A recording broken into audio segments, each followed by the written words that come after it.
Ok,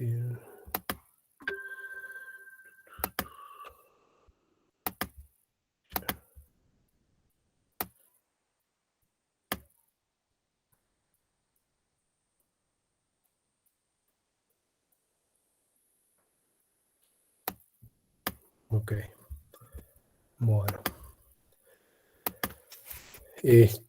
Bueno, entonces vamos a continuar un poco lo que habíamos empezado en la clase pasada. Vamos a ver hoy más detalles sobre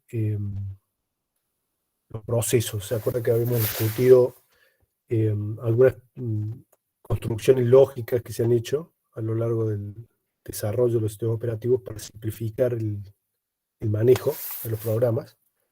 Una de estas, que es bastante importante, son los procesos. Entonces vamos a ver un poco más en detalle qué son los procesos y cómo funciona esto, digamos. Bueno, entonces la idea de proceso es, la podemos definir como un conjunto de un par de cosas, básicamente. Por un lado está el programa que queremos ejecutar, ¿sí? Eh, Ese programa, bueno, incluye instrucciones, ¿sí?, de ejecución y los datos del programa mismo, ¿sí? Eso es una parte del proceso. Entonces se suele llamar como el espacio de direcciones del proceso, ¿sí?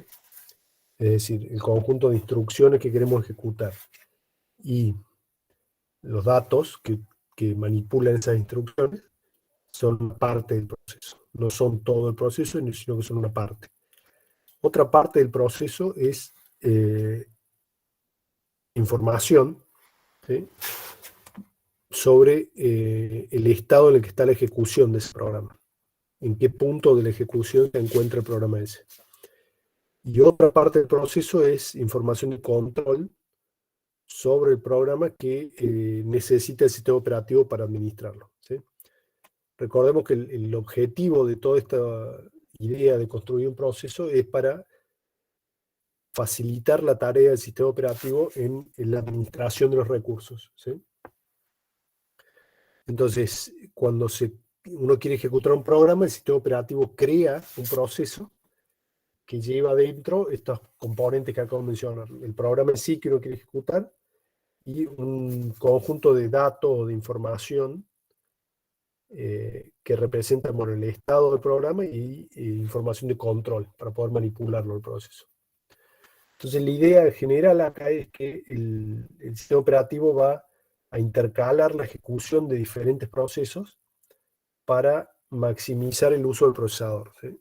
En estas decisiones el objetivo que tenemos que ver es que lo que queremos lograr es eh, mantener el procesador ocupado la mayor cantidad de tiempo posible, ¿sí? Entonces, de los recursos que administra el sistema operativo, uno es obviamente el tiempo del procesador, otro es la memoria, ¿sí?, los recursos de entrada-salida, etc. El sistema operativo también se encarga de administrar esos recursos. Además, se va a encargar de gestionar la comunicación entre procesos. ¿Se acuerdan que una de las posibilidades que tiene el sistema operativo es permitir la comunicación entre procesos? Bueno, esa comunicación la gestiona el sistema operativo. Y bueno, obviamente permitirle al usuario crear procesos nuevos, ¿no? Eso es algo que el sistema operativo tiene que permitir. Bueno, entonces ahora vamos a ver un ejemplito de juguete de tres procesos, digamos, en un sistema que están en ejecución. Bueno, por un lado vamos a mencionar acá esta definición de traza, que es el listado de las secuencias de instrucciones que se ejecutan para un proceso en particular, ¿sí? ¿Cuáles de las instrucciones de un proceso se ejecutan y en qué orden? Es una lista numerada de las instrucciones del programa que se están ejecutando.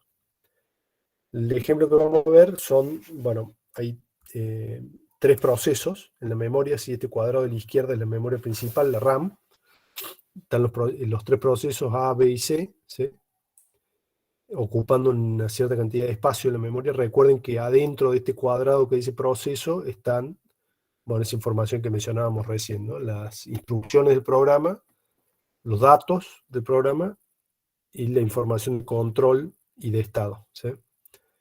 Y otra cosa que está ocupando memoria acá es este bloque que dice dispatcher. Eso representa el espacio de memoria ocupado por el sistema operativo en sí. ¿Está bien? El sistema operativo ocupa, bueno, es un programa más, digamos, y ocupa un espacio en la memoria. Entonces, acá está representado por este pedazo que dice dispatcher. Y acá a la derecha, y bueno, se representa una representación lógica, digamos, del program counter, el registro del procesador, que muestra la instrucción en la que está ejecutando el procesador en este momento, ¿sí? En este caso, fíjense que está en la dirección 8000, o sea que está en la primera instrucción del proceso B, ¿sí? Está apuntando a la primera instrucción del proceso B. Bien, entonces un par de detalles más. No hay memoria virtual, no tiene gran relevancia eso, pero es importante decirlo, digamos, no hay memoria virtual, es decir, que toda la imagen del proceso, de los procesos está en la memoria principal. En la ejecución del proceso B, durante su traza, hay un momento en el que hace una llamada de entrada y salida, ¿sí? En la instrucción 4, dice acá, hace una llamada de entrada y salida. Y otra condición es que el sistema operativo va a permitir que un proceso ejecute 6 instrucciones y después de eso va a ser interrumpido, ¿sí? O sea que cada 6 instrucciones de proceso ejecutada sucede una interrupción. Bien, entonces acá están las trazas de los 3 procesos, ¿sí? Fíjense que, bueno, el proceso A empieza en la dirección 5000, entonces su traza es, bueno, de la 5000 de manera continua hasta la 5011. La traza del proceso B, bueno, en este caso vamos a ver las primeras 4 instrucciones, ¿sí? De la 8000 a la 8003, y después está la traza del proceso C, que empieza en la 12000 y llega hasta la 11. Bien, entonces, esto es, si yo quisiera ejecutar el proceso A, entonces ejecutaría las instrucciones de la 5000 a la 11 de manera continua, ¿sí? Si yo después quiero ejecutar el proceso B, ejecuto las instrucciones de la dirección 8000 a la dirección 8003, y si quiero ejecutar el proceso C, ejecuto las instrucciones de la dirección 12000 a la dirección 12011, ¿sí? Estos números que estoy mostrando acá son direcciones de memoria. Dentro de esas direcciones de memoria hay instrucciones que el procesador tiene que ejecutar, ¿sí? Entonces, supongamos que yo quiero ejecutar estos procesos uno después del otro, de manera serial. Entonces, empiezo con el proceso A, cuando termino el proceso A voy al proceso B, cuando termino el proceso B voy al proceso C, ¿está bien? Pero, bueno, esa no es la manera en la que el sistema operativo ejecuta estos programas. Lo que va a hacer el sistema operativo es lo que estoy mostrando acá. Fíjense que, bueno, la primera columna de estas es el orden en el que se están ejecutando las cosas, y después sí están las direcciones de memoria que ejecuta el procesador, ¿sí? Entonces, a lo largo del tiempo, fíjense que empiezo con el proceso A, ¿sí? Empiezo con la dirección 5000, se ejecuta el contenido de la dirección 5000, 5001, 5002, así hasta la 5005. Se ejecutan estas 6 instrucciones del proceso A, ¿sí? Ahora dijimos que después de 6 instrucciones iba a venir una interrupción, ¿sí? Que está representado acá por esta flechita que dice timeout. Hay una interrupción, y esa interrupción lo que hace es que se ejecute el código del dispatcher, ¿sí? Fíjense que el dispatcher o el sistema operativo o el scheduler comienza en la dirección C. Entonces, cada vez que viene una interrupción, se ejecutan estas instrucciones que van de la dirección 100 a la 105. Durante ese periodo de tiempo, el dispatcher lo que hace es decidir, de alguna manera, qué proceso se va a continuar ejecutando, ¿sí? Entonces, después de ejecutar esas instrucciones del dispatcher, que acá están en gris, el gris representa que no se están ejecutando procesos del usuario, se está ejecutando solamente código del sistema operativo, ¿sí? Durante este tiempo, es decir, entre el punto 7 y el 12, el código que se está ejecutando es exclusivamente del sistema operativo, no se está ejecutando código del usuario. Pero bueno, eventualmente termina la ejecución del dispatcher y de alguna manera decide continuar con la ejecución del proceso B. Entonces fíjense que no continúa con la instrucción 5006, ¿sí? Con la dirección 5006, que sería la continuación del proceso A, sino que decide comenzar con la ejecución del proceso B. Entonces arranca con la ejecución de la instrucción que se encuentra en la dirección 8000. Bueno, va con 8001, 8002, 8003, y dijimos que el proceso B, bueno, invoca una instrucción de entrada y salida en su cuarta instrucción, ¿sí? Entonces, vemos acá cómo invoca este IO request. El IO request efectivamente lo que hace es ejecutar parte del sistema operativo. Le está pidiendo al sistema operativo una operación de entrada y salida, ¿sí? Le está diciendo, por ejemplo, quiero saber no sé, qué, estoy esperando que el usuario apriete una tecla, por ejemplo, ¿sí? Ese es un IO request. Quiero que el usuario apriete una tecla. El proceso B quiere que el usuario apriete una tecla. Entonces, se queda esperando a que el usuario realmente presione la tecla. Bueno, pero para no frenar todo, ¿qué hace el sistema operativo? El sistema operativo se ejecuta dentro de este código gris. Dice, bueno, vamos a esperar que sucede el evento de apretar una tecla, pero mientras esperamos, vamos a hacer que el procesador continúe ocupado. Entonces, en vez de continuar la ejecución del proceso B, que no puede continuar, ¿por qué? Porque está esperando la tecla. Si uno no aprieta la tecla, el proceso B no puede continuar, está bloqueado, ¿sí? Entonces, ya que el proceso B no puede continuar, vamos a continuar con el C. Y arranca la ejecución de las instrucciones que se encuentran en la dirección 12.000, que es donde está la traza, donde comienza la traza del proceso C. Bien. Bueno, y empieza a ejecutar esas instrucciones, 12.000, 12.001, 2.3, hasta que nuevamente se ejecutan 6 instrucciones continuas del proceso, de un proceso. Nuevamente viene esta interrupción de timeout, se vuelve a ejecutar el dispatcher, que decide que lo que hay que hacer ahora es continuar con la ejecución del A. Fíjense que volvemos a las instrucciones del proceso A, ¿sí? Continuamos su traza. Habíamos dejado en la 5005, continuamos en la 5006 y sigue, hasta nuevamente ejecutar 6 instrucciones. Después de ejecutar esas 6 instrucciones, vuelve a aparecer una interrupción, hay otro timeout, se ejecuta el dispatcher nuevamente y decide continuar con la ejecución del proceso C. Entonces veníamos con la 5011, ahora pasamos a la 12.006, ¿sí? Y continuamos con el proceso C, y así. ¿Está bien? Entonces, bueno, se ve claramente que el sistema operativo está intercalando la ejecución de los procesos, un rato cada uno le toca, ¿sí? Y entre un cambio de proceso y otro, se ejecuta una porción del sistema operativo, ¿está bien? Bueno, obviamente esto es un ejemplo de juguete, ¿no? Fíjense que eh, la mitad del tiempo que transcurre en ejecución se está ejecutando el sistema operativo y la otra mitad del tiempo se está ejecutando los procesos. O sea que el overhead que tiene esto es enorme, ¿sí?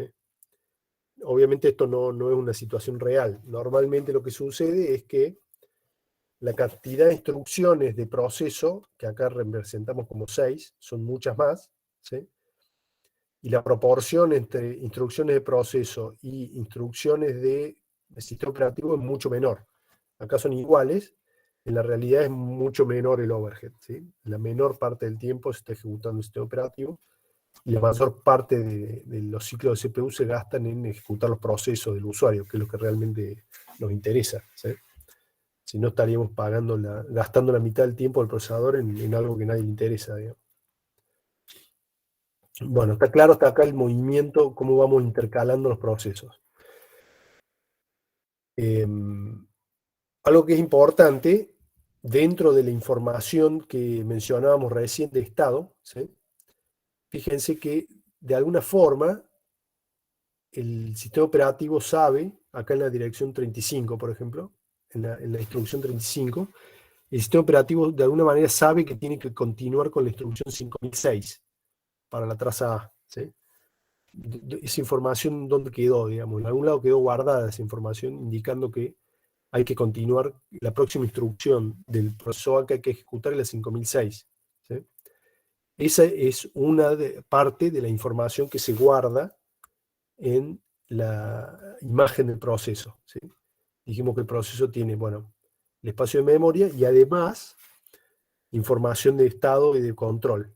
Un ejemplo de esa información de estado y de control es a dónde tenemos que continuar la ejecución, ¿sí? Es un ejemplo simple. Bueno, entonces, Si ahora miramos los procesos como un sistema, vemos que, bueno, un proceso cualquiera puede estar en uno de dos estados, ¿sí? Puede estar o bien ejecutándose, es decir, que el procesador se está ejecutando sus instrucciones. Por ejemplo, mientras estamos en esta zona, de acá arriba, ejecutando los pasos del 1 al 6, el proceso A está en ejecución, porque sus instrucciones se están ejecutando. Pero el proceso B y el proceso C no se están ejecutando, porque se está ejecutando el A, ¿sí? Cuando estamos acá, en los puntos 13 y 16, el proceso B está en ejecución y el proceso A no está en ejecución, ¿sí? Entonces podemos representar un proceso con estos dos estados. La manera de pasar de un estado al otro, ¿sí?, es la opción de dispatch, que es decir que el dispatcher o el sistema operativo decide ejecutarlo al proceso, como por ejemplo cuando llegamos al punto 35, ¿sí? En este punto el sistema operativo decide ejecutar el proceso A. Entonces lo pasa del estado no ejecución al estado de ejecución, por esta línea, ¿sí? Ahora, en caso del sentido opuesto, cuando llegamos a la dirección 46, entre 41 y 46, el sistema operativo decide que va a pasar el proceso A que estaba en ejecución, lo va a pausar y lo va a dejar en estado de no ejecutado, y el proceso C, que estaba no ejecutándose, lo va a pasar a ejecución, ¿sí? Entonces comienza a ejecutarse el proceso C. Esa información de estado se guarda también dentro de la información que va en el proceso, ¿sí? Bien, esto es bastante simple, digamos, eventualmente los procesos terminan su ejecución y salen, dejan de existir, y bueno, de alguna manera inician su existencia, digamos. Este mismo diagrama que acabo de explicar, muy simple acá, se puede representar como un sistema de colas, ¿sí?, en el que cada elemento de la FIFO esta almacena un proceso, ¿sí? Entonces, el procesador va a tomar el primero de la cola, el sistema operativo, perdón, va a tomar el primer elemento de esta cola, de esta FIFO, y lo va a ejecutar, ¿sí? Es la transición de dispatch, que está acá, dispatch, y cuando decida dejar de ejecutarlo, lo va a pausar y lo va a mandar de vuelta al final de la cola de procesos, ¿sí? Cuando lo pause el proceso y pase a estado no ejecutado, va a pasar al final de la cola. Entonces, dentro de la cola, todos los procesos que están dentro de la cola no están en ejecución, y el único proceso que está en ejecución es aquel que está en el procesador, ¿sí? Entonces yo así puedo tener múltiples procesos y voy ejecutando de a uno, un rato cada uno, ¿sí? Lo que realiza este cambio es la interrupción esa de timeout, ¿sí? Cada tanto interrumpe y cambio de proceso, básicamente. Bien. Entonces ahí ya tenemos un sistema que puede administrar múltiples procesos, digamos. Veamos cómo entrar acá, ¿sí? Cómo empezamos. Porque el proceso de algún lado tiene que salir, digamos, alguien lo tiene que crear. Entonces, bueno, ustedes saben, hay varias formas de crear estos procesos o razones por las cuales son creadas. Por ejemplo, acá pongo un ejemplo, ¿no? Un usuario que intenta acceder al sistema, ¿sí? Trata de loguearse al sistema, entonces eso genera procesos. El sistema operativo por sí mismo puede decidir generar un proceso, ¿sí? Para, o no sé, ofrecer un servicio o responder un pedido. Por ejemplo, cuando hay uno tiene un servidor web, por ejemplo, y un usuario se quiere conectar al servidor a través de un socket, entonces el sistema operativo crea un proceso nuevo para atender ese pedido, ¿sí? De manera, por un servicio, digamos. Y en general, la mayoría o prácticamente todos, digamos, los procesos son creados por sus padres, ¿sí? O sea, un proceso tiene la capacidad de pedirle al sistema operativo que cree un proceso nuevo, ¿sí? Eso es un padre que crea un hijo, ¿está bien? Entonces, un proceso que genera a otro proceso se llama padre y el generado se llama hijo de ese proceso. Hay una relación así de herencia, digamos, entre uno y otro. Por el otro lado, podemos ver cómo terminar acá, cómo hacer esta salida, cómo hacer para que el proceso termine en su ejecución, ¿sí? Bueno, un programa puede llegar a su fin, ¿sí? Nosotros si hacemos un programa que hace un cálculo o lo que sea, llega a su fin. Eso genera terminación del proceso, ¿sí? O bien porque el usuario deja de utilizarlo, ¿sí? O sea, se desconecta de la sesión, o bien decide terminarlo al proceso, ¿sí? Si yo, no sé, aprieto acá la crucecita para cerrar el Chromecast, entonces el sistema operativo interpreta eso como que quiero terminar el proceso y cierra el proceso del Chromecast, que está ejecutando el Chromecast, ¿sí? Ustedes se fijan, ¿cómo es esto?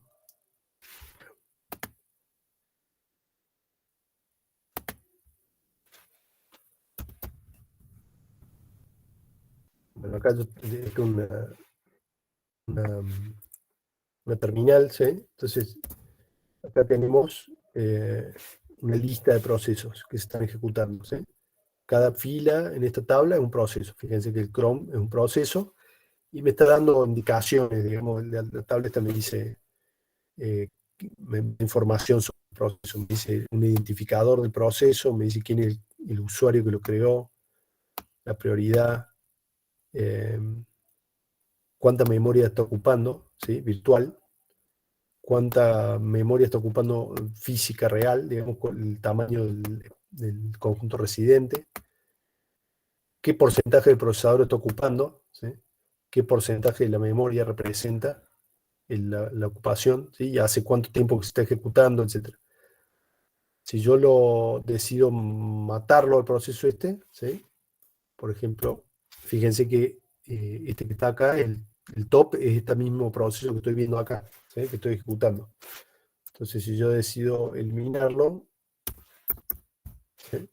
Le digo al sistema operativo que quiero terminar este proceso, ¿sí? Y el proceso termina. ¿Está bien? El sistema en cualquier momento dado tiene un montón de procesos en ejecución, ¿sí? Hay un montonazo de procesos en ejecución que se han ido generando por padre hijo. Fíjense que empezamos allá arriba y hay diferentes procesos que tienen múltiples hijos, ¿sí? Para que vean que hay un montonazo de procesos en ejecución en este momento en el sistema. Ahora bien, no todos están ejecutándose al mismo tiempo. Fíjense que esta columnita acá de S es de estado, ¿sí? Indica la R, por ejemplo, quiere decir que se está ejecutando, después está ejecutando el top, fíjense cómo va cambiando con el tiempo, entonces eso me indica que el sistema operativo va alternando el uso del procesador de un proceso al otro, ¿sí? Tenemos acá, bueno, sé cuántos procesos en total hay, ¿sí? 217, tengo uno o dos corriendo, ¿sí? Mi máquina es multinúcleo, o sea que puede correr más de uno a la vez. Los demás están durmiendo, que quiere decir que lo que decimos recién, están bloqueados esperando que pase algo, ¿sí? Bien. Entonces, bueno, dentro de las opciones para eliminar procesos, como el que decía recién, yo decido terminar la aplicación, ¿sí? Le digo a la aplicación que termine o le pido al sistema operativo que la mate, ¿sí? Que termine el proceso. O bien un error, si pasa algo malo, el sistema operativo solo decide frenarlo al proceso para que no rompa nada. Por ejemplo, un ejemplo clásico es un proceso que trata de escribir en una dirección de memoria que no le corresponde. Eso hace que el sistema operativo lo frene y lo elimine, ¿sí? Lo detiene al proceso para proteger el resto del sistema, digamos. Bien, entonces, bueno, acá hay una lista no exhaustiva de razones por las que el sistema operativo puede decidir detener un proceso, ¿sí?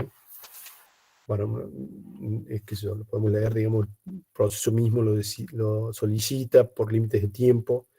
Por ejemplo, si un proceso, bueno, en los sistemas más o menos modernos, un proceso puede pedir memoria, ¿sí? Dinámicamente, entonces si pide demasiada memoria, el sistema operativo puede decidir detenerlo para no comprometer la ejecución de los otros procesos.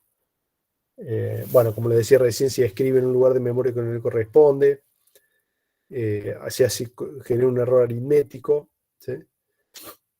Si trata de ejecutar instrucciones no válidas, por ejemplo, si trata de ejecutar los datos, ¿sí? Uno le pone una dirección, le dice que le ejecute, carga en el program counter una dirección que corresponde al espacio de datos y no a la instrucción, entonces eso no es válido y se rompe, digamos, se frena el proceso.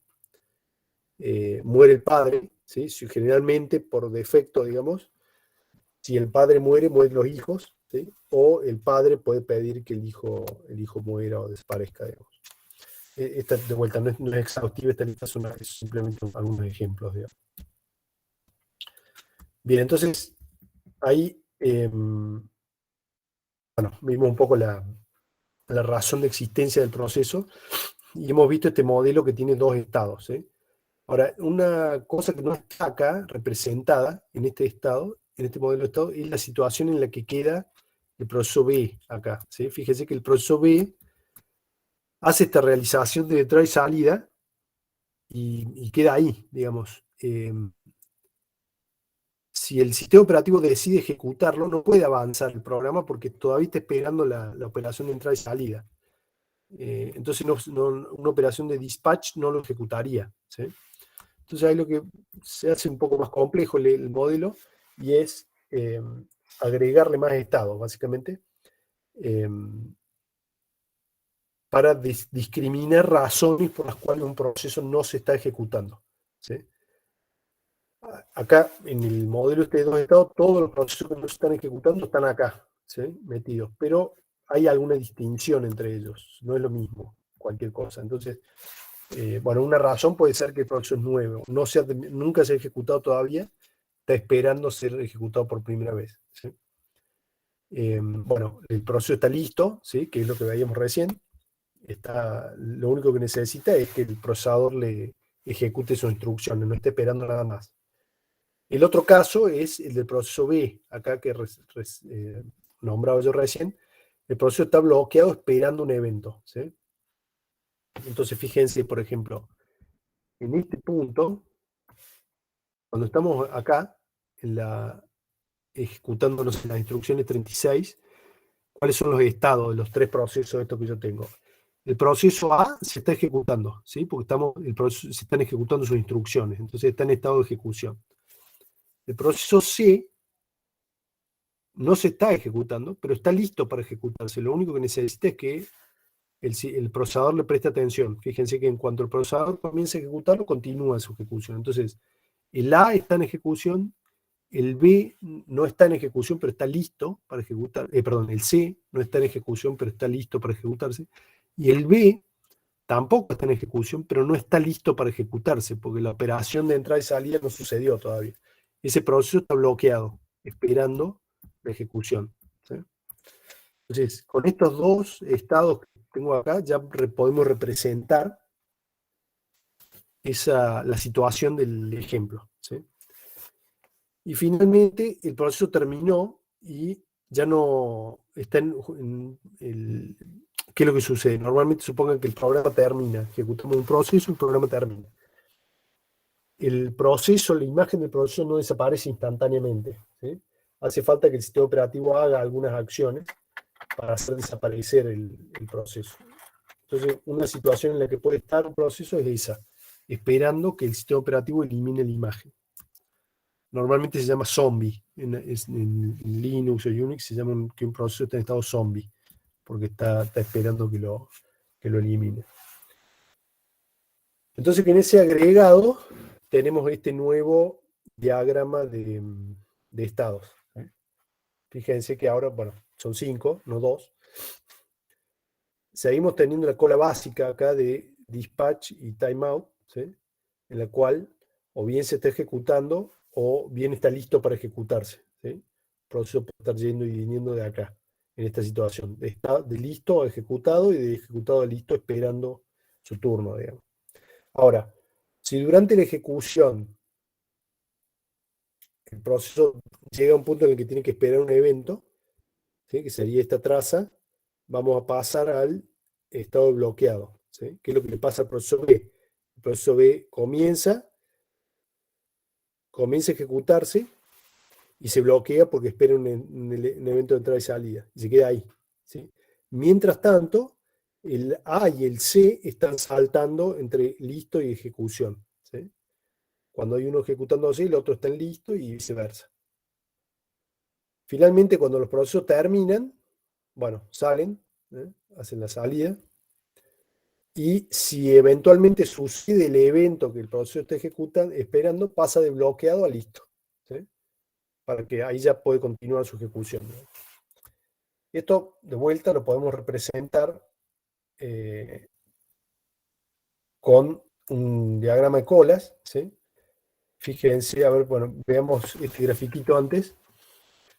¿Qué representa este gráfico? Este gráfico representa lo mismo que teníamos en las trazas, ¿sí? Lo mismo que tenemos acá, en la traza de instrucciones, pero en un gráfico, digamos. El eje horizontal es el paso del tiempo.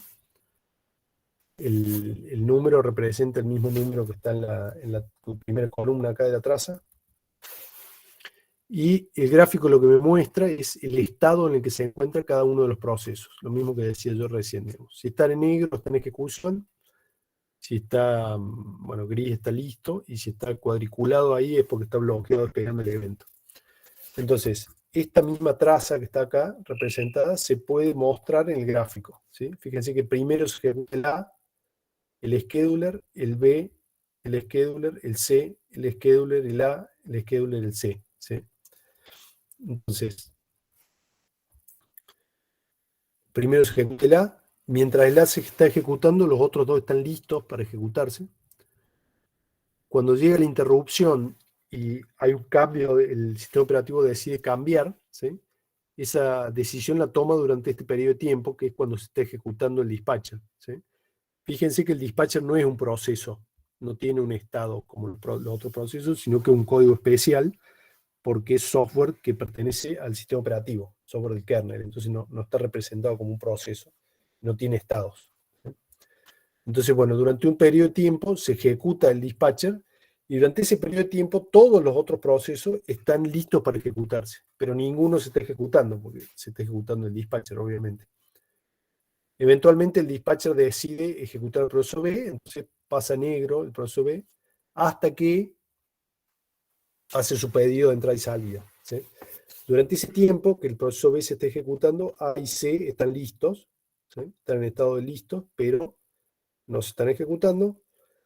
Cuando el proceso B hace su pedido de entrada y salida, pasa a bloqueado, ¿sí? Pasa directamente de acá a bloqueado, ¿sí? Porque está esperando un evento.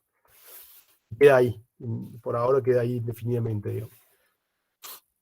Y después de eso, cuando se hace el pedido, habíamos visto que se ejecuta el dispatcher un ratito y comienza a alternar entre los procesos A y C, que son los únicos que están listos, ¿sí? Comienza a alternar entre ellos hasta que, bueno, eventualmente no sabemos qué pasa en el futuro, digamos, pero estamos viendo esta ventana de ejecución, ¿sí?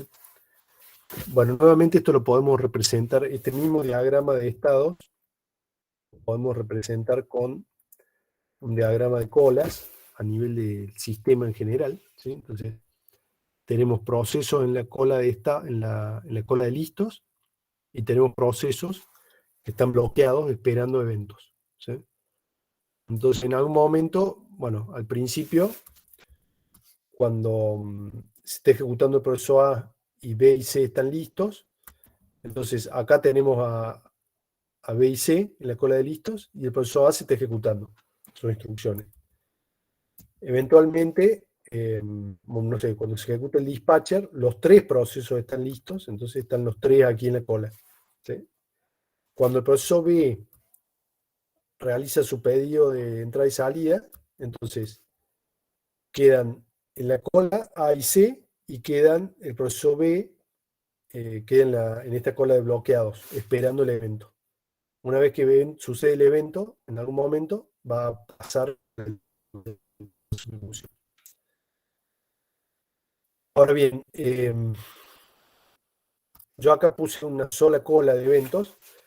Normalmente no se hace eso, sino que se separan se hace una cola para cada evento, porque si no, ¿qué pasa? Cuando sucede muchos eventos que pueden pasar, entonces cuando sucede algún evento, el sistema operativo tiene que venir a revisar esta cola, a ver cuál es el proceso que estaba esperando el evento que sucedió particularmente, y en vez de sacarlo de acá como si fuera un FIFO, lo tiene que sacar del medio de la cola, una cosa medio chancha, ahí no está bien eso, entonces normalmente se hace una cola para cada evento, entonces cuando sucede el evento 2, por ejemplo, bueno, todos los procesos que estaban esperando en el evento 2 pasan a la cola de listos.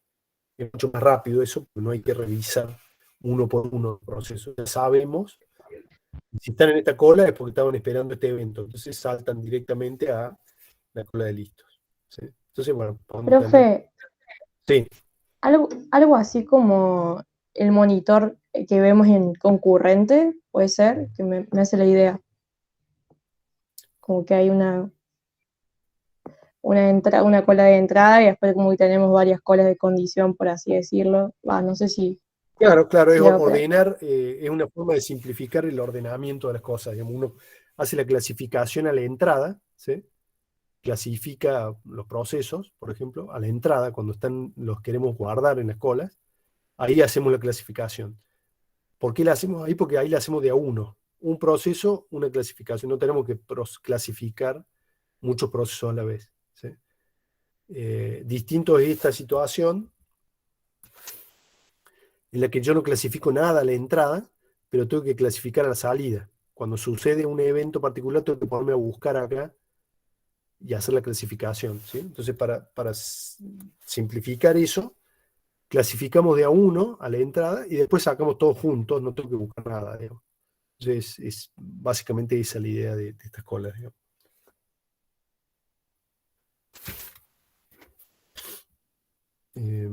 Bueno, bien acá. Bueno, entonces, ¿qué pasa, digamos? Esta situación que vimos acá de un proceso que espera un evento, ¿sí? Se da muy seguido en un sistema y lo que suele suceder es que todos los procesos están esperando un evento. Llega un momento en el que están todos los procesos que hay existentes en el sistema están metidos acá en la escuela de eventos, esperando algo, y no hay nadie listo para ejecutarse, nadie se está ejecutando. ¿Sí? Entonces estamos, bueno, desperdiciando el tiempo del procesador, digamos. Eh, Ahora bien, estos procesos que estamos mostrando acá en el ejemplo, déjenme volver acá, están ocupando memoria, ¿ven? El proceso A está ocupando un espacio de memoria, el B está ocupando otro, el proceso C está ocupando otro. Podría pasar que estos espacios que están vacíos acá también estén ocupados por procesos. Supónganse que fueran 6 procesos, yo podría tener estos espacios vacíos ocupados por procesos. ¿Sí? Tengo toda la memoria llena de procesos. ¿Sí? Toda la memoria física del sistema está ocupada por procesos. Y puede pasar que todos esos procesos estén todos al mismo tiempo esperando por un evento. O sea, no es que puede pasar, sucede eso, digamos. El procesador es tan rápido que es muy común que todos los procesos del sistema estén bloqueados esperando por un evento. Ahora bien, yo podría tener un sistema en el que tengo más usuarios esperando para ejecutar sus programas. ¿Sí? Lo único que están esperando es que les demos lugar para ejecutarse. Están fuera de la memoria principal, porque la memoria principal está toda ocupada, pero tengo más tareas para hacer. Pero no las puedo ejecutar. ¿Por qué? Porque tengo la memoria principal toda ocupada con procesos que no se pueden ejecutar. Entonces no me queda otra que esperar a que alguno de estos procesos termine para continuar su ejecución o que suceda un evento para que continúe su ejecución. Cuando alguno de estos procesos termine, supónganse que termine el proceso A, yo libero este espacio de memoria y ahí sí puedo traer un proceso nuevo de los que están, los usuarios tienen listos para ejecutar fuera de la memoria principal, lo puedo cargar en la memoria, crear su proceso y ahí sí ejecutarlo. ¿Está bien? Ahora, una cosa que yo puedo hacer es, mientras estos procesos que están bloqueados, ocupando memoria inútilmente porque no se están ejecutando, eh, yo lo que podría hacer es agarrar el espacio del proceso, pónganse que el proceso B el que está bloqueado, yo tomo todo el espacio que está ocupando el proceso y lo escribo, copio todos estos datos, los copio al almacenamiento secundario, ¿sí? Los copio al disco duro. De esa forma libero memoria, ¿sí? Porque, bueno, el proceso B no se puede ejecutar porque está creando un evento, entonces, ya que no se puede ejecutar, lo saco de la memoria, lo paso al disco duro. Así como está, lo copio a los datos, todo, la imagen del proceso, las instrucciones, los datos, la información de estado, la información de control, todo eso la copio al disco duro, ¿sí? Al liberar memoria, yo puedo cargar un proceso nuevo en esa misma memoria liberada y a ese sí lo ejecuto. Y ahí lo mantengo ocupado al procesador, ¿sí? Eventualmente, cuando sucede el evento del proceso B, lo que voy a hacer es traer el proceso B a la memoria, lo voy a poner en algún lado y va a continuar su ejecución, ¿sí?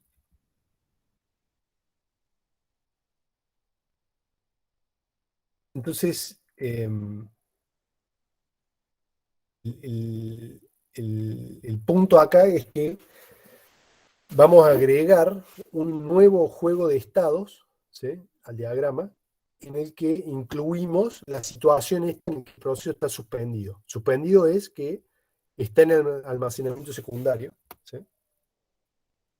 Eso quiere decir que un proceso está suspendido. ¿Para qué lo suspendemos? Lo repito, es para liberar memoria, para poder traer un proceso nuevo a la memoria que sí pueda ejecutarse. De esa forma surgen estos dos nuevos estados, ¿sí? Bloqueado y suspendido quiere decir que está en el almacenamiento secundario y además está esperando un evento. Y listo y suspendido, que quiere decir que está en el almacenamiento secundario, pero no está esperando ningún evento, solamente necesita ser ejecutado, ¿eh? Entonces, al agregar estos dos estados, me queda, bueno, este diagrama está acá, hemos agregado los suspendidos acá, ¿sí? Bueno, esto se hace un poquitito más complejo, digamos, pero esta parte de la derecha es la misma que antes, digamos, tenemos la ejecución, listo y ejecutándose.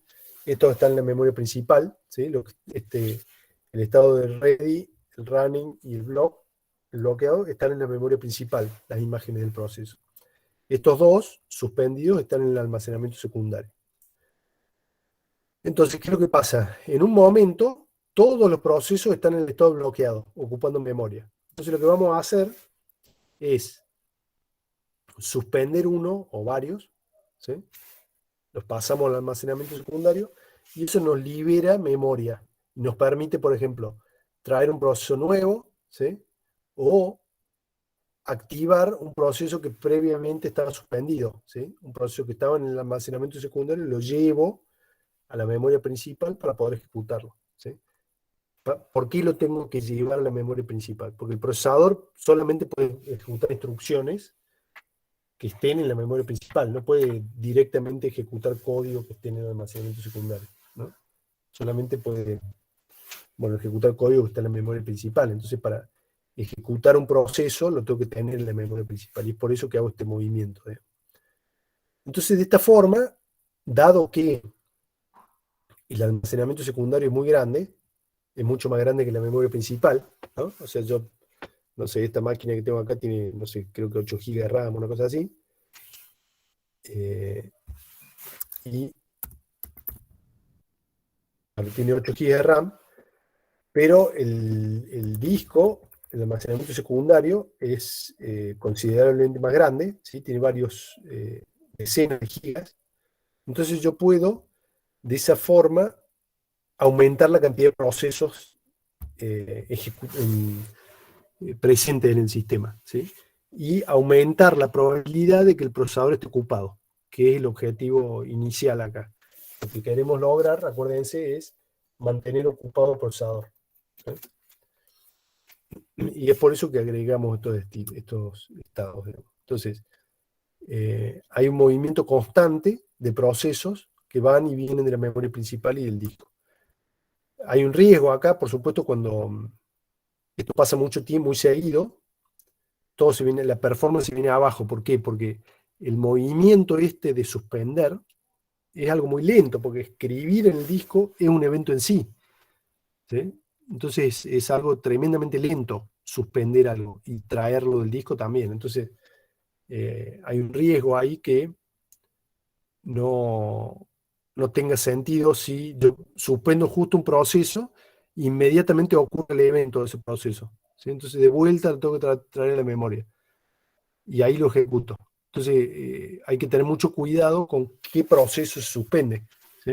Ese es uno de los problemas que tiene que resolver el el sistema operativo, digamos, elegir qué proceso suspender, digamos. Hay, bueno, varias razones por las que se puede suspender un proceso, ¿sí? Bueno, la primera, la que mencionaba recién, el sistema operativo decide hacerlo.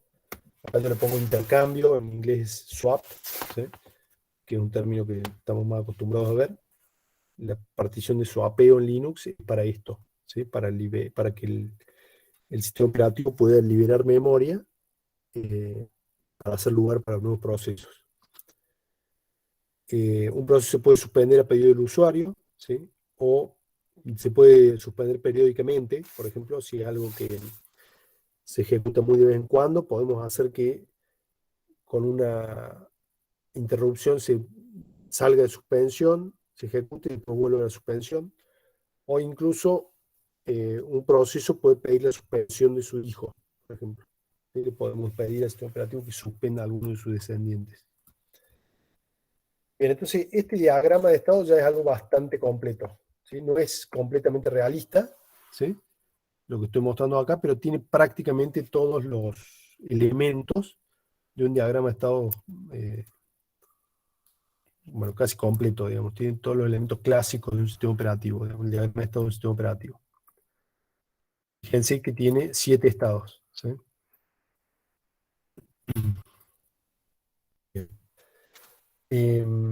O sea, así como vimos la administración el movimiento de las partes del proceso, podemos pensar que el sistema operativo tiene que administrar estos recursos del sistema, ¿sí? Para que los procesos puedan utilizarlos, ¿sí? Ahora ya no pensamos en los usuarios, sino pensamos simplemente en los procesos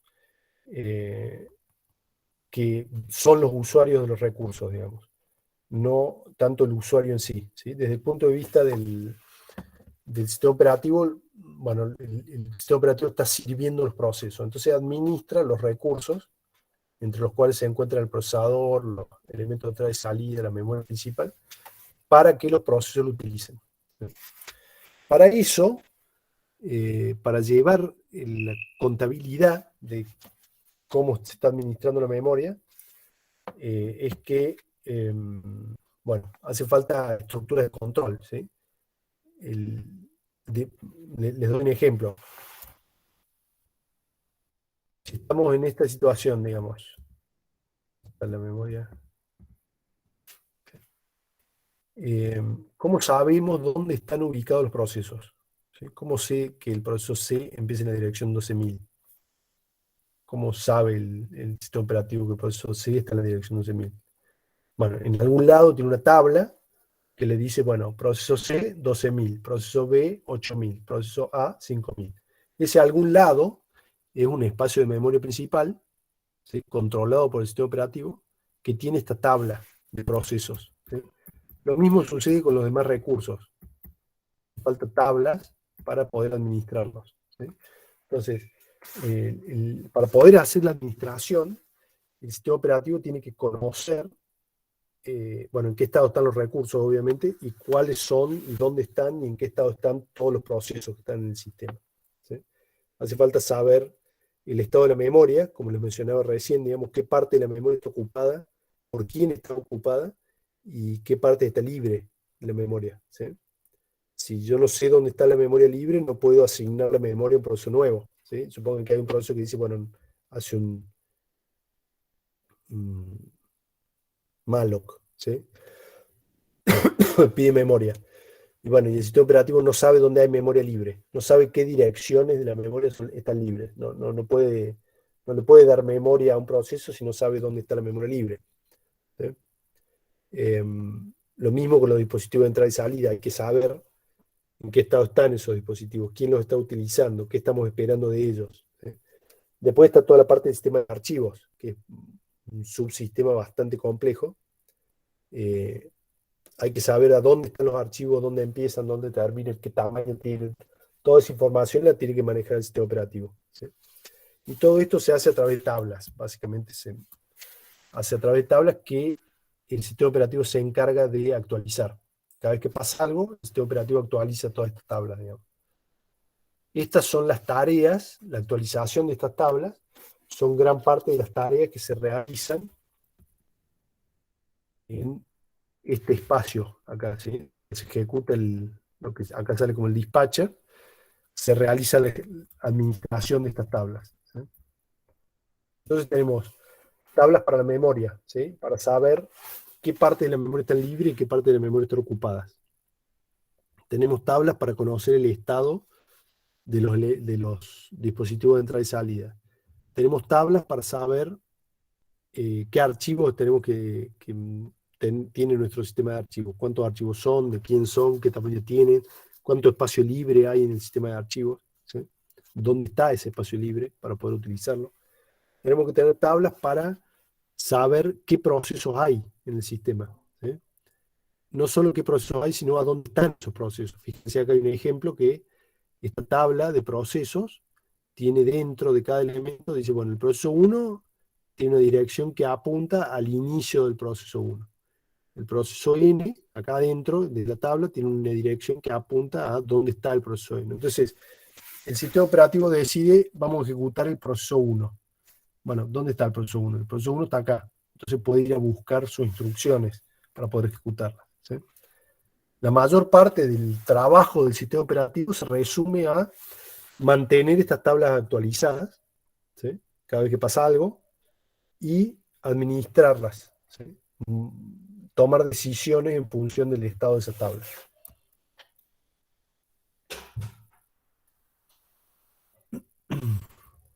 Bueno, ¿está más o menos claro esto hasta acá o necesitan que repita algo? O sea, es como, o sea, contra lo que está chequeando constantemente el sistema operativo, las tablas estas.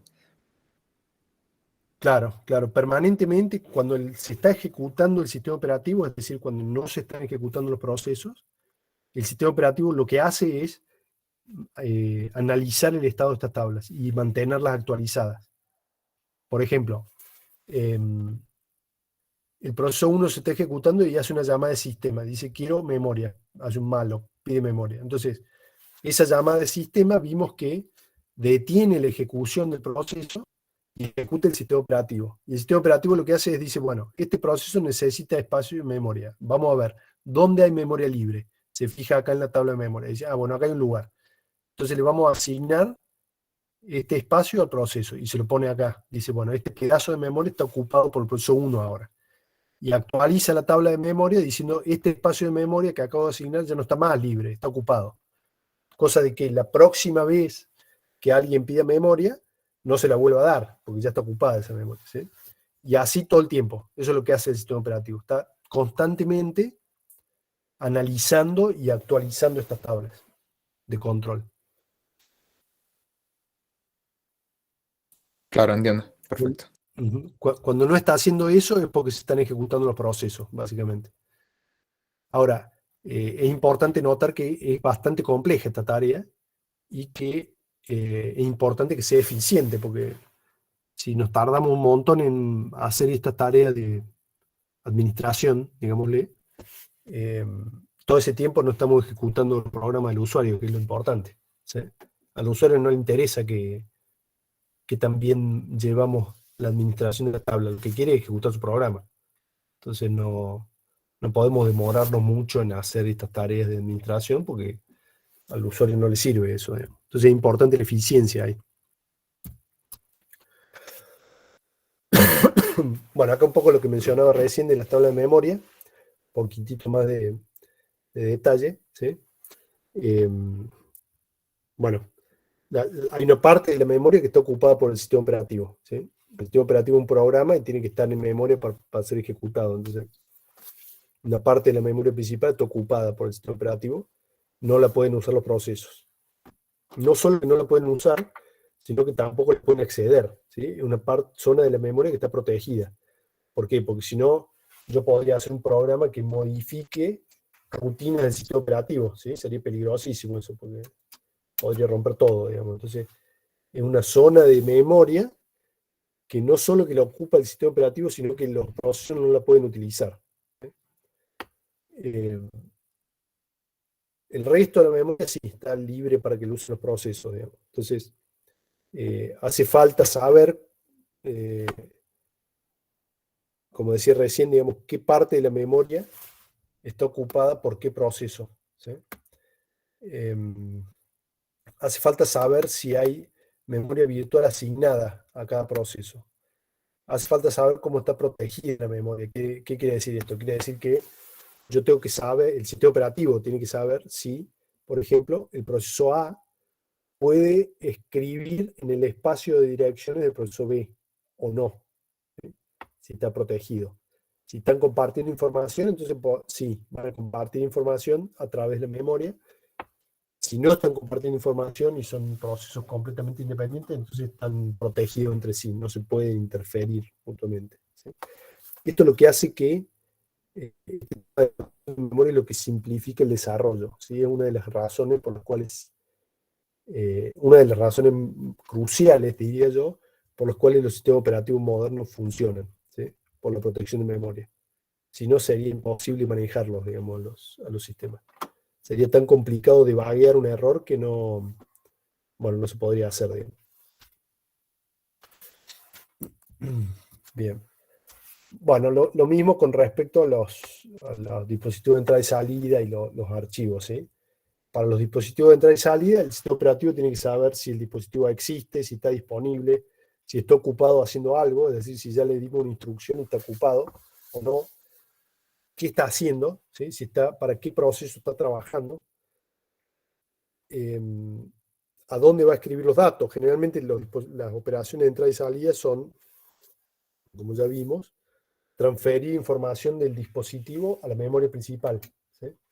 Entonces, ¿a dónde va a escribir en la memoria principal?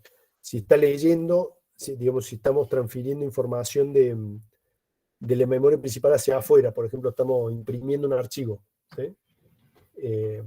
¿Dónde están los datos que queremos imprimir? ¿En qué parte de la memoria queremos imprimir? O estamos recibiendo una comunicación por a dónde vamos a escribir los datos que están llegando en memoria, ¿sí? Esa información tiene que estar controlada por el sistema operativo. En el caso de secundario es aún más complejo, ¿sí? La,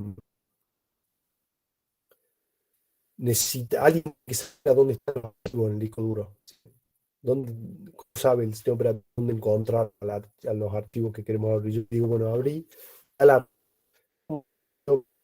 en qué posición el disco duro se encuentra, ¿sí? Está cortando, profe. ¿Cómo?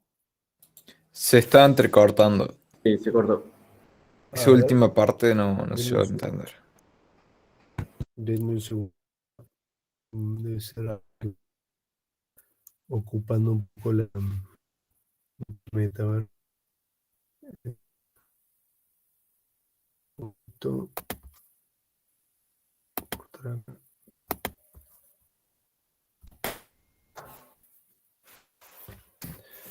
Un segundito, voy a tratar de resolver esto. Si me dan un minuto.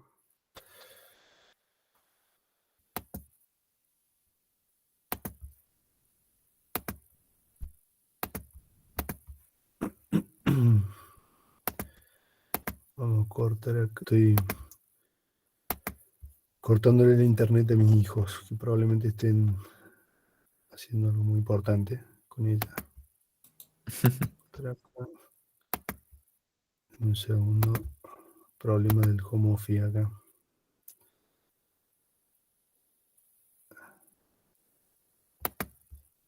A ver ahí si mejora esto un poquito.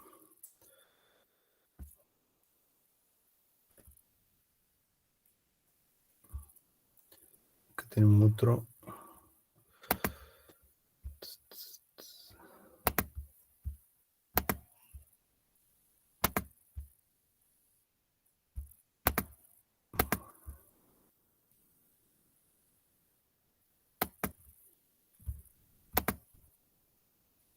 Voy a cortar esto también.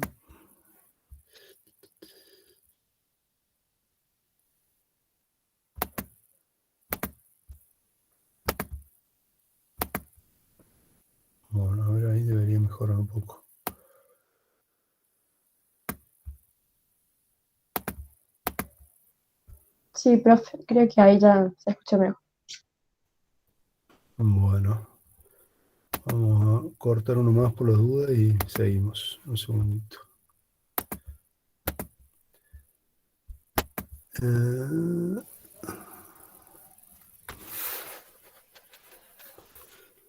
Este.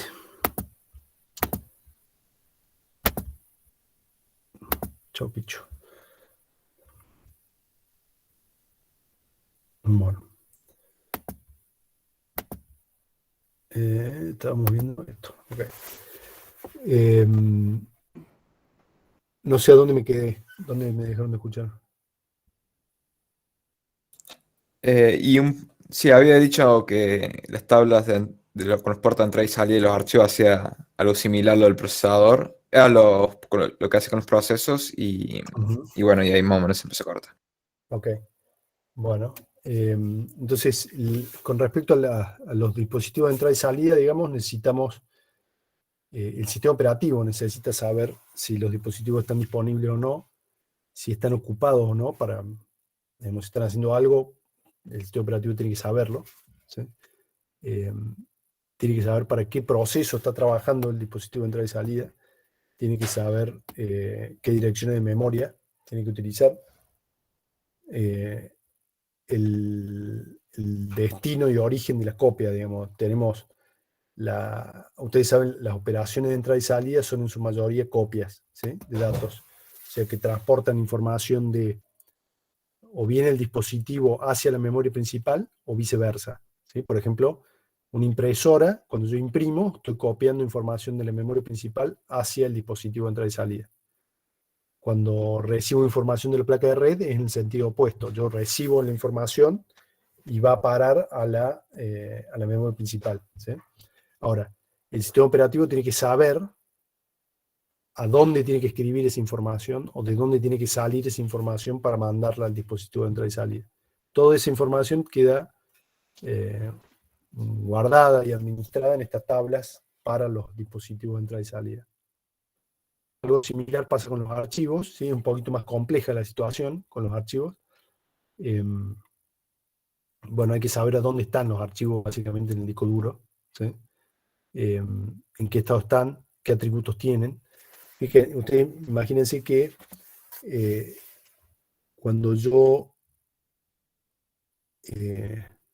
tengo el sistema operativo funcionando y tengo en la memoria principal, ¿sí?, tengo todas estas tablas sobre los archivos que me dicen qué archivos están abiertos, dónde se encuentra cada archivo, etcétera, cuánta memoria libre tengo, todo eso.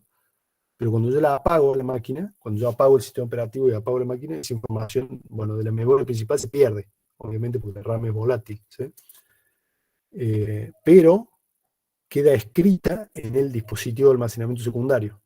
¿Por qué? Porque si no la guardo, la próxima vez que enciende la máquina no voy a poder leer nada, porque no sé dónde están los archivos, digamos. Entonces, esa información, todas esas tablas que estoy hablando de los archivos, quedan guardadas en el dispositivo de almacenamiento secundario. Y cuando el sistema operativo vuelve a arrancar y monta el sistema de archivos, montar el sistema de archivos es justamente eso, es leer esa información del almacenamiento secundario y cargarla en la memoria principal. Entonces ahí ya el sistema operativo conoce el estado del file system, ¿sí?, y puede utilizarlo, digamos. Las otras tablas, las de entrada y salida o las de memoria, esas son volátiles, no hace falta guardarlas, porque cuando yo apago la máquina, bueno, los procesos que estaban desaparecen, entonces no importa, digamos, no hace falta que las guarde en ningún lado, ¿no? Ahora, si yo las guardo, si yo quisiera guardarlas, ¿sí?, supónganse que hago algún mecanismo en el que guardo toda la memoria principal en el disco, guardo todas las tablas de estado de los procesos en el disco, guardo todas las tablas de estado de los dispositivos de entrada y salida en el disco, y apago el sistema. Cuando yo lo enciendo nuevamente, podría leer todo eso y volverlo a cargar a la memoria principal y continuar la ejecución como venía de antes, ¿sí? Que eso es básicamente lo que pasa con la hibernación. Cuando yo hiberno el sistema, ¿sí?, cuando hiberno la computadora, lo que hago es eso, es todo el contenido de la memoria principal lo escribo en el almacenamiento secundario y queda ahí congelado en el tiempo, digamos. Cuando lo vuelvo a arrancar, lo leo, lo cargo en la memoria principal tal cual estaba antes, y continúo la ejecución como si no hubiera pasado nada. ¿Sí? Esa es básicamente la hibernación, digamos. En el caso de la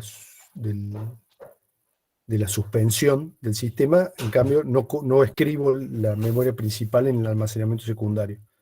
La memoria queda activa, ¿sí? Queda alimentada, la memoria RAM, entonces los datos no se pierden, quedan ahí en la memoria RAM y todo lo demás está apagado. ¿Está bien? Entonces yo cuando enciendo todo el sistema de nuevo, la memoria RAM tiene el contenido correcto. Está igual que como estaba antes, digamos, y puedo continuar con la ejecución. La diferencia, obviamente, entre suspensión y la hibernación es que la suspensión consume electricidad, porque tengo que mantener alimentada la RAM. ¿Sí? La hibernación no, se apaga completamente todo, digamos. Pero aparte de eso no hay mucha diferencia, digamos.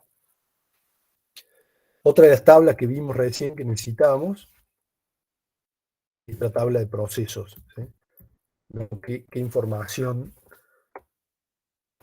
necesitamos tener de un proceso para administrarlo, digamos? ¿Qué cosas tenemos que tener de un proceso? ¿Sí? Entonces, dijimos que el contenido del proceso en sí es el programa, los espacios de memoria donde están las variables y los datos, ¿sí? El stack. Ustedes saben, cuando yo voy llamando funciones dentro de mi programa, tengo que poder volver atrás cuando hago el return de las funciones esas, entonces tengo que saber a qué parte del programa tengo que volver cuando hago el return. ¿Sí? Eso lo puedo ir guardando en el stack. ¿Sí? Entonces, bueno, esa es una información que necesito saber del proceso. Otra información es toda la parte del bloque de control, ¿sí? Que es la información para que el sistema operativo lo pueda controlar. ¿Sí?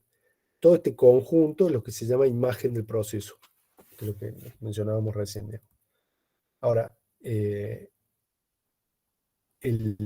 la tabla de procesos no contiene todo esto, ¿no? Solamente contiene un puntero indicando a dónde se encuentra esa información. ¿Sí? Entonces, la información del proceso, la imagen del proceso, el bloque de control del proceso, necesita, por ejemplo, saber a dónde está la imagen del proceso. Cuando digo dónde está, es qué direcciones de memoria están ocupadas por el proceso, por la imagen del proceso.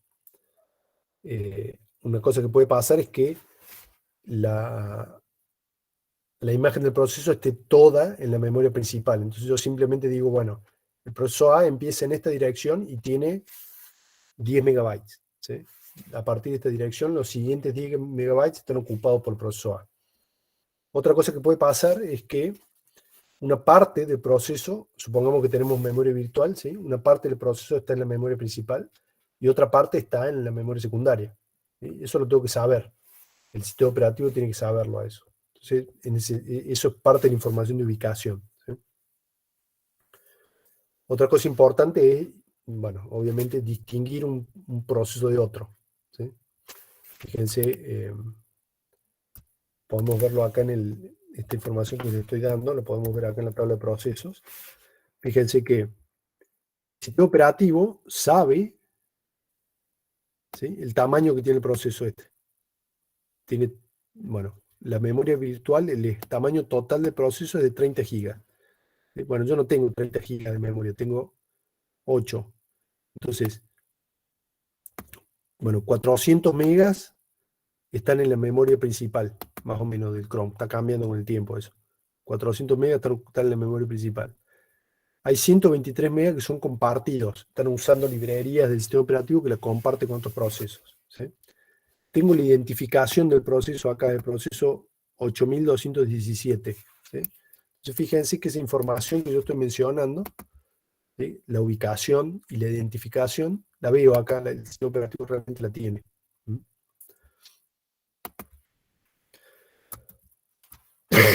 ¿Qué otra cosa? La información de control. ¿En qué estado está el proceso? ¿Eh? ¿Qué prioridad tiene en función de otros procesos? Fíjense que acá también lo podemos ver a eso. Podemos ver en qué estado está, acá con la S. ¿Eh? Acá, bueno, el proceso este del Chrome está pasando de suspendido, de vez en cuando se ejecuta. ¿Sí? La prioridad me la indican, en este caso, en el caso de Linux, me la indican estos dos números, priority y nice. ¿Sí? me dicen qué prioridad tienen con respecto a los otros procesos. La prioridad se usa para asignar recursos, digamos, un proceso que tenga un número de prioridad bajo, quiere decir que tiene ventaja en la ejecución de procesos con respecto a otro proceso que tiene un número de prioridad alto. ¿Sí? Profe, ¿qué significa la I en el estado? De idle, está esperando, digamos, ¿no? Creo que está Ah, esperando un claro. evento, digamos.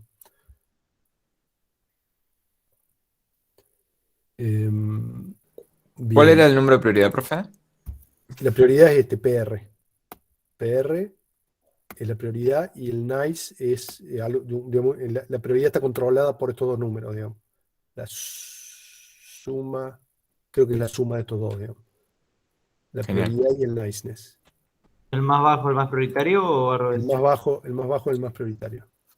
Mientras más chico es, más prioridad tiene el proceso.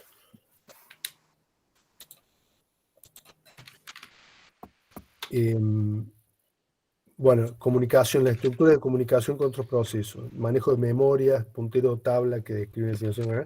Todo esto, ¿sí? El sistema operativo lo conoce. Este programa que estamos viendo acá, ¿sí? El top, me está mostrando alguna de esa información. Y lo que hace es efectivamente eso, lo que estoy diciendo. Digamos, le pregunta al sistema operativo, bueno, decime la lista de procesos. El sistema operativo busca su tabla y le da la lista de procesos. Bueno, este proceso, ¿cuánta memoria está ocupando? Y le pide la información al sistema operativo de la tabla de procesos, la saca. Entonces acá, bueno, tenemos un diagramita simple. ¿Cuál es el comando, profe, que usa para ver esa información? Este se llama top, Table of Process. Top. Ah, Sí, genial. top. Si lo quieren ver cómo se usa con el man top, acá y les dice que... Acá les dice toda la documentación, ¿no? Bueno, es bastante grande la info, ¿no? Pueden ver acá qué quiere decir todo, cómo usarlo. Bueno, vamos a display. ¿Sí?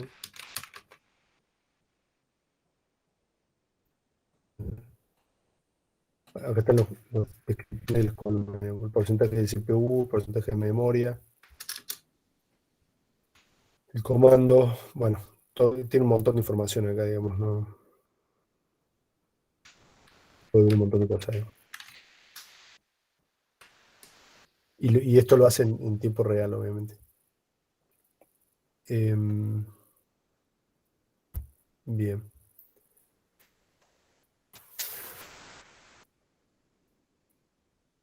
Ok, entonces, acá hay un diagrama que representa la existencia de los procesos en la memoria virtual, digamos. Fíjense que cada rectángulo grande corresponde a un proceso distinto. ¿Sí? Tenemos el proceso 1, el 2, el proceso 1. Y bueno, la imagen del proceso está dividida en diferentes partes. Digamos. Tenemos la parte que tiene el espacio de direcciones del usuario, acá al medio, que tiene el programa y los datos, que esta es la única parte que al usuario le interesa, que es ejecutar su programa. ¿Sí? Todo lo demás, fíjense, es memoria que ocupa el programa, pero con estructura de control, ¿sí? Para que el sistema operativo lo pueda administrar al proceso. Todo esto extra lo agrega el sistema operativo, nada más que para poder administrarlo. ¿Sí? Es overhead desde el punto de vista del usuario esto. Es decir, hay parte de la memoria que el usuario no puede usar porque está ocupada por esta estructura de control. Dentro de eso hay información como la identificación del proceso, el estado del proceso, bueno, lo que decíamos recién, digamos, información de control, el stack, espacio de memoria compartida, ¿sí? Por donde los procesos pueden comunicarse entre sí o hay funciones en común. ¿Sí? Bueno, hay diferentes formas de utilizar el espacio de memoria compartida. Y cada uno tiene el suyo propio. ¿Sí? Cada proceso tiene su propia imagen, la estructura es la misma, ¿sí? Todos tienen un espacio de identificación, todos tienen una parte de estado del procesador, todos tienen información de control, todos tienen un stack. ¿Sí? Lo que es distinto es, bueno, obviamente el tamaño, acá parecen todos iguales, ¿sí? Pero no es así, hay programas que son más grandes que otros. ¿Sí? Yo tengo acá, bueno, tengo el Google Chrome, que es un montonazo de memoria, y tengo programas que son mucho más chiquitos. El tope con 11 megas ya le alcanza, digamos. ¿Sí? Entonces, son todos de diferente tamaño, pero, bueno, la estructura lógica es la misma. ¿Sí?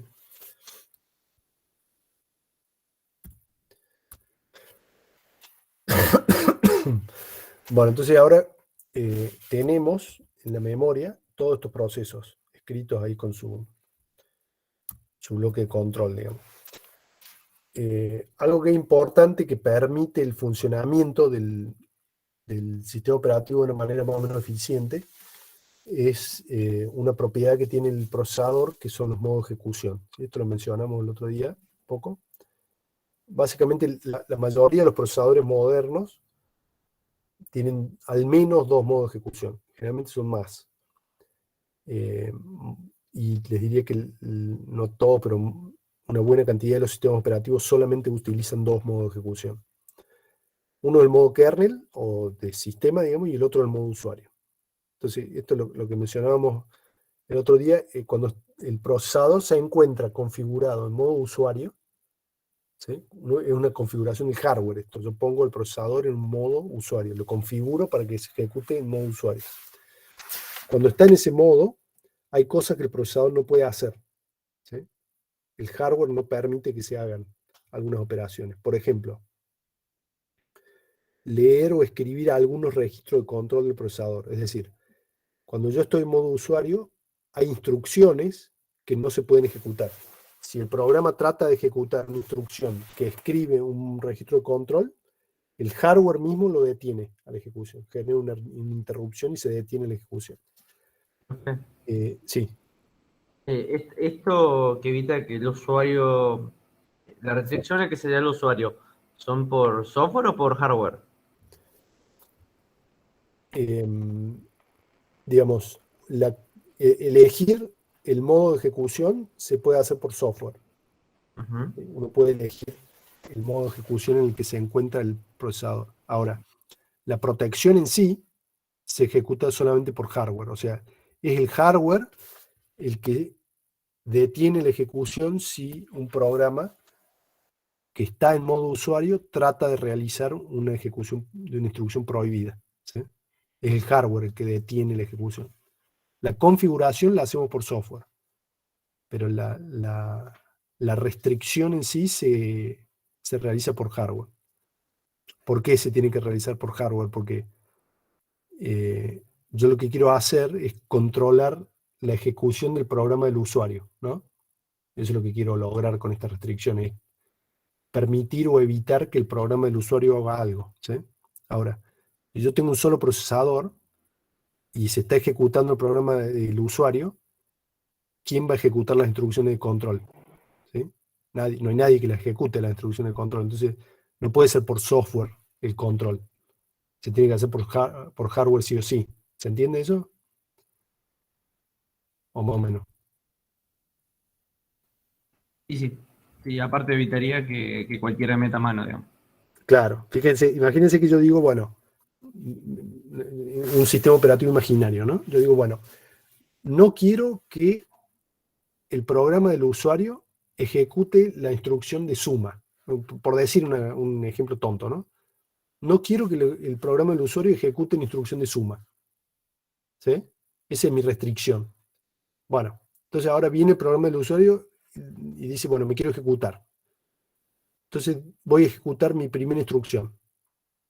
Para hacer eso, ¿qué tiene que pasar? El procesador tiene que ir a buscar la instrucción en la memoria, cargarla en el registro de instrucción y tratar de ejecutarla. ¿Sí?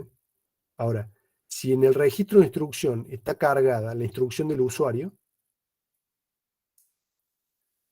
no puedo ejecutar un software que controle si esa instrucción es de suma. ¿Me explico? Porque hay un solo procesador y el procesador está ejecutando el programa del usuario, no está ejecutando el software de control. Entonces no lo puedo hacer por software el control, porque no tengo procesador para hacerlo. No me queda otra que decir, bueno, voy a prohibir que el usuario ejecute la instrucción de suma, entonces configuro el hardware del procesador ¿para qué? Para que si la instrucción que se encuentra en el registro de instrucción es de suma, se genera una interrupción. Y esa instrucción no se ejecuta. Entonces, se viene ejecutando el programa del usuario y en un momento lee de la memoria la próxima instrucción. ¿Sí? El program counter salta un número, lee de la memoria la próxima instrucción, la trae por el bus, la escribe en el registro de instrucción y resulta que esa instrucción es una suma. Y ahí el hardware detecta eso y genera una interrupción y detiene la ejecución del programa. ¿Sí? Cuando yo me encuentro en el modo kernel o de sistema, esa restricción no existe y no se genera la interrupción. Yo puedo poner una instrucción de suma y ejecutarla que no va a pasar nada. ¿Está bien? Esa es básicamente la diferencia en los dos modos de ejecución. Bien. Bueno, yo dije obviamente la restricción de la instrucción de suma, que es un ejemplo sonso, no es eso lo que se restringe, ¿no? Se restringe esto que están cosas como las que mencionó acá, digamos. Modificar registro de instrucción, ejecutar instrucciones relacionadas al manejo de memoria, ¿sí? Instrucciones relacionadas al manejo de las interrupciones, ¿sí? Acceder a algunas regiones de memoria en particular. Por ejemplo, yo digo, quiero escribir, digo, bueno, no voy a permitir que un programa de usuario escriba en esta región de direcciones. ¿Por qué? Porque ahí adentro de esa región de direcciones tengo el código del sistema operativo cargado en la memoria principal. ¿Sí? Si viene un programa del usuario y me escribe ahí adentro, me va a romper todo. ¿Está bien? Me va a romper todo el sistema operativo, me va a sobreescribir el código del sistema operativo con cualquier cosa y va a dejar de andar el sistema operativo. Entonces, no puedo permitir que un programa de usuario escriba en esta región de memoria. Y esa protección la hago por hardware, nuevamente, no puedo hacerla por software, porque tengo un solo procesador, entonces no me queda opción que hacerla por hardware. Y el procesador me permite hacer esa configuración. ¿Sí? Yo le puedo decir al procesador, bueno, te voy a poner en modo usuario, pero si el programa que estás ejecutando trata de acceder a cualquier dirección que está entre estas dos, que te voy a dar acá de este rango, tenés que generar una interrupción. Y el hardware hace eso. Si el programa del usuario trata de acceder a alguna de esas dos, de una región de esa zona de memoria, genera una interrupción. ¿Qué hace el hardware? El hardware mira cada dirección que el programa trata de escribir o leer, ¿sí? Cada vez que vamos a escribir una dirección en el registro de direcciones del procesador, las compara con el rango ese que yo le dije. Si está ahí adentro, genera una interrupción antes de ejecutar la instrucción. ¿Sí? El modo kernel, en cambio, no tiene restricciones. ¿Sí? Entonces, ¿cómo es el funcionamiento, básicamente? ¿Qué es lo que hace el sistema operativo? Vamos al ejemplito que teníamos recién, que resultó ser bastante útil. ¿Sí? En esta zona, cuando no está en gris, estamos en la zona de ejecución de un proceso. Entonces estamos en modo usuario. ¿Sí? Se está ejecutando el proceso, hay cosas que no puede hacer. Por ejemplo, no puede apagar las interrupciones. Si alguna de estas instrucciones trata de apagar las interrupciones, el procesador lo va a bloquear, lo va a detener. No va a poder hacer eso. Ahora, cuando viene la interrupción, ¿sí? Cuando viene la interrupción, automáticamente el hardware, cuando llegue la interrupción, pasa a modo kernel. El hardware solo se pasa a modo kernel, automáticamente, cuando se genera la interrupción. Entonces, todo lo que se ejecute después, se ejecuta en modo kernel. Todo este código que está acá, se ejecuta en modo kernel y tiene permitido escribir en cualquier lado, prender, apagar las interrupciones, hacer lo que sea, digamos. Justo antes de volver a darle el control al proceso, al próximo proceso, fíjense que ahora le va a tocar al proceso B acá, justo antes de eso, la última instrucción es, bueno, es un ejemplo, no es que sea exactamente la última, pero justo antes de pasarle el control al proceso, lo volvemos al procesador a modo usuario. ¿Sí? Una de las instrucciones que tiene permitido el modo kernel es pasar el procesador a modo usuario. ¿Sí? Entonces, la próxima instrucción, que va a ser la 8000, ya se ejecuta en modo usuario y el sistema está protegido. Hasta que viene este pedido de entrada y salida. Nuevamente, el procesador se pasa a modo kernel. Se ejecuta el kernel. Justo antes de pasar al proceso, volvemos a cambiar el modo de ejecución a modo usuario. ¿Sí? Entonces, Estando en modo kernel, podemos ejecutar cualquier instrucción. Una de esas instrucciones es pasar a modo usuario. Estando en modo usuario, yo no puedo ejecutar una instrucción que vuelva a modo kernel, ¿sí? Porque si no sería muy fácil, digamos. Yo me hago un programa que pase a modo kernel y rompo todo, digamos. ¿Se entiende? ¿Cómo es la protección? La protección la realiza el hardware, ¿sí? ¿Por qué? Porque en esta parte que estoy acá, entre la dirección 5000, entre la instrucción 5000 y 5005, no, el único software que se esté ejecutando es el del usuario. Entonces no hay un software que esté controlando qué está haciendo el programa, ¿sí? No puedo estar controlando por software qué está haciendo el programa. Solamente lo puedo hacer por hardware. Le entrego el control al procesador y el procesador se encarga de protegerme. ¿Está claro? Más o menos. Más o menos. Aparte no se entiende. Hagan preguntas. No, a mí no me quedó del todo claro bien. O sea, ¿cómo accedo a ese modo kernel? O sea, a través de una interrupción es que se accede. Claro, por ejemplo, o sea, cuando en ejecución normal, ¿sí? Cuando ya está todo funcionando, nos olvidemos de la parte de inicialización, digamos, del sentido del sistema. Supongamos que está todo funcionando, ya está todo configurado y listo.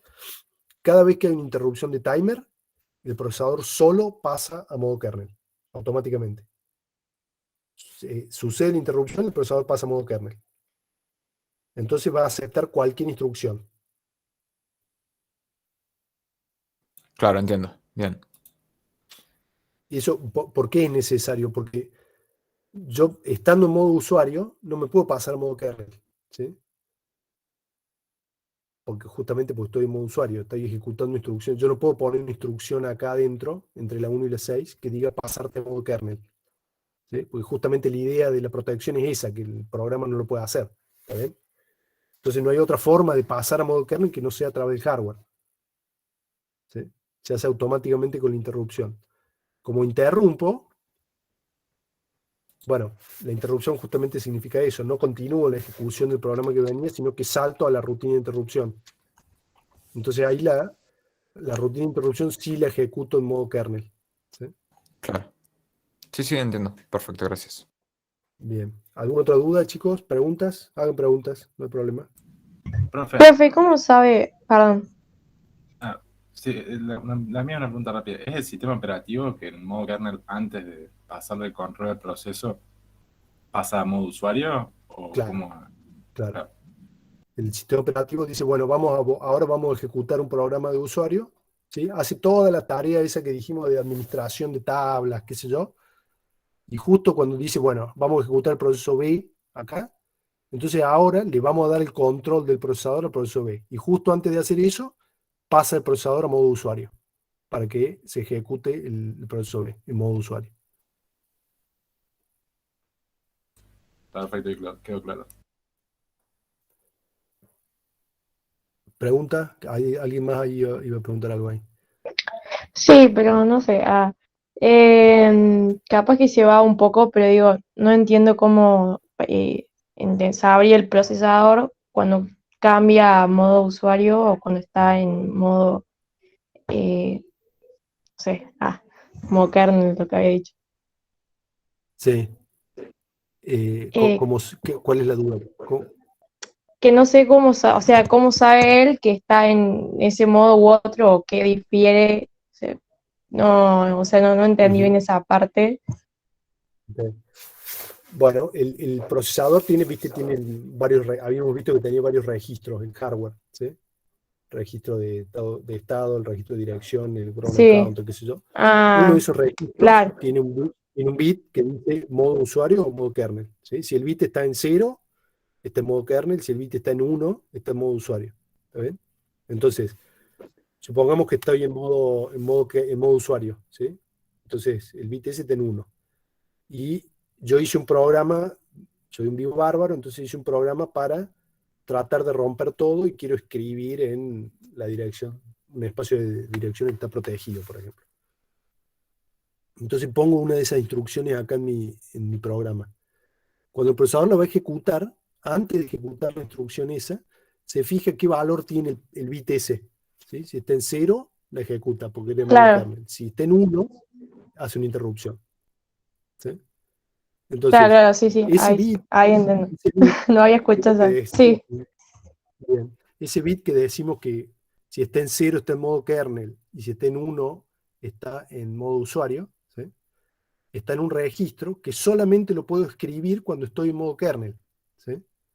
Yo ese bit lo puedo cambiar de valor solamente si estoy en modo kernel y no si estoy en modo usuario. Una de las instrucciones prohibidas es escribir ese bit. ¿Está bien? Entonces, cuando estoy en modo usuario no lo puedo cambiar. Cuando estoy en modo kernel sí lo puedo cambiar. Entonces puedo pasar de modo kernel a modo usuario sin problema, pero de modo usuario a modo kernel no puedo pasar. No puedo pasar solo, digamos. Cuando hay una interrupción, el hardware del procesador solo cambia el bit ese, lo pasa de 0 a 1. Digamos. claro, El perfecto, ahí procesador queda entendí, genial. en modo kernel. Bien. ¿Más preguntas sobre este Gracias. tema? Así queda, Profe, estaría bueno que quede claro. Sí. hablando de esto, digamos, los malwares, en este caso, que, digamos, escriben en partes de memoria donde está el sistema operativo, cosas así, ¿cómo hacen para acceder al hardware, en este caso? Y bueno, digamos, fíjense que todo el procesador va a hacer lo que le dicen. ¿Sí? Estamos hablando de la estructura de procesadores clásica, ¿no? El procesador va a hacer eso, digamos, lo que acabamos de escribir. Ahora, si el sistema operativo tiene un bug, ¿sí? Tiene un error, y no decide proteger una parte de su memoria, por ejemplo, dice, bueno, yo quiero proteger este espacio de memoria, y en realidad está protegiendo mal, porque le falta, ¿dónde está la tablita esa? Quería mostrar. Le hice la... Pero en este caso, profe, no protegen porque o sea, ¿tiene la posibilidad de entrar al modo kernel este malware o lo hace todo desde el modo No, usuario? imagínense que yo desarrollo mi sistema operativo que ocupa este espacio de memoria que está acá, ¿sí? Pero yo me equivoco cuando escribo mi sistema operativo y le digo, bueno, vos tenés que proteger la dirección de acá hasta acá. Por error me equivoco y dejo un pedazo sin proteger. ¿Sí? Y bueno, entonces, si un proceso trata de escribir ahí y ese espacio no está protegido, va a poder escribir y, bueno, no es culpa del hardware, digamos, es culpa del software que está mal hecho. ¿Sí? El malware lo que hace es aprovechar errores de software, generalmente, digamos. Hay bugs de hardware también que se aprovechan, pero lo que la gente que desarrolla malware lo que hace es buscar esos errores de software, digamos. Encontrar Entonces partes que están estarían mal en modo armadas, usuario. digamos. ¿Cómo? Entonces estarían en modo usuario, digamos. Claro, se ejecuta en el modo usuario. O, por ejemplo, ¿qué cosas puedo hacer yo? Supongamos que puedo escribir, por algún motivo, puedo escribir en un pedazo de memoria que se supone que es del kernel. ¿Sí? Por un error de programación, yo escribo en un espacio de memoria que es del kernel. Un ejemplo típico es un buffer overflow. ¿Sí? Ustedes lo han oído seguro eso. Un ataque de buffer overflow es que le mando información a un proceso del sistema. Los procesos, supónganse los procesos de entrada y salida, ¿sí? Reciben la información, va a parar a un espacio de memoria, habíamos dicho. Ese espacio de memoria está en el espacio del kernel. ¿Sí? Muchas veces está en el espacio del kernel, a veces no, pero hay veces que está en el espacio del kernel. ¿Sí? Y es una región de memoria, un buffer que tiene, no sé, 1024 espacios. Ahora, yo en vez de mandar 1024 datos, mando 5000 datos. ¿Sí? Y el software del kernel está mal escrito y no chequea que los datos que estoy escribiendo son más grandes que el buffer. ¿Está bien? No hace ese chequeo. Entonces escribe los datos del buffer, llena el buffer y todo lo que sobra lo escribe después, a continuación. Y sobreescribe lo que sea que haya ahí después del buffer. ¿Sí? Si lo que hay después del buffer son instrucciones, ¿sí? Que en algún momento se van a ejecutar, son direcciones de memoria ejecutables, yo estoy escribiendo en un espacio de memoria que tiene instrucciones. Si yo escribo, mando esos datos extra que mande, yo soy el atacante, ¿no? Armo esos 5000 datos que le mando de tal forma que escritos en el espacio de memoria pueden ser interpretados como instrucciones, entonces en algún momento el kernel va a venir y va a ejecutar ese código que yo mandé ahí. Y lo va a ejecutar en modo kernel, porque está ejecutando en espacio de memoria el kernel. Entonces ahí puedo romper todo, digamos. ¿Sí? Ese es un ejemplo así exageradamente simple de un ataque del tipo de buffer overflow, digamos. Hay un montón de esos ataques de ese tipo, de diferentes maneras. La mayoría de las veces son por problemas de software. Errores en el desarrollo del software del sistema operativo que permiten ese tipo de cosas, digamos. Hay otros que son culpa del hardware también, ¿sí? Hay bugs del hardware que permiten ataques, digamos. Bueno, no son tan comunes, pero hay también existen, digamos.